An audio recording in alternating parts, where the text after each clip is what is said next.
o'quvchilar, bugun sizlar bilan o'tilgan mavzuni mustahkamlash maqsadida ajoyib metoddan foydalanamiz. Bu yashiringan so'z metodi.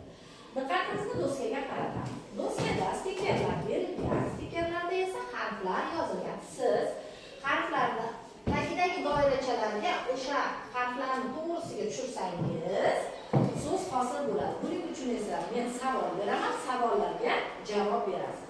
Va strelkalar bo'ylab doirachaga tushirasiz. Savol tushunarlimi? Ha. Unda eshitib boshlaylik. Xo'p, immunitet nima? Immunitet bu kasalliklardan saqlaydi. Yo'q, yana.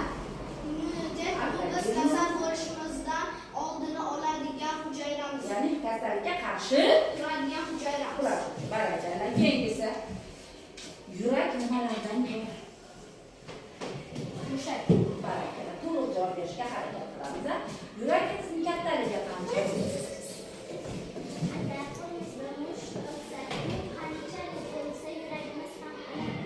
Barakalla. Trombositlarning vazifasi nima edi? Trombositlarning vazifasi Qo'limiz qonaganda qonni to'xtatadi. barakalla. Yurak ichida nimalar bor edi? Yuragingizning ichida. Yo'q, kamera. Yo'q. Barakalla. Ovqat hazm qilish o'rnidan ketma-ketligini ayting. Ovqat hazm qilish.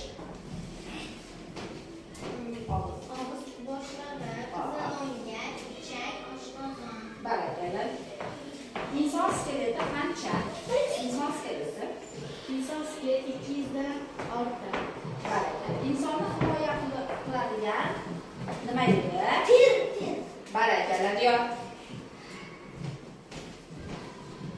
Eritrotsitlarning rangi qanday? Qizil. Barakalla. Keyingisi. Xo'p. Oziq moddalarining nomi. Organizmimizdagi oziq moddalarining nomi qaysilar? Ketmang. Nima? Uglevod, yog', keyin uglevodlar, yog'lar. Yana bitta.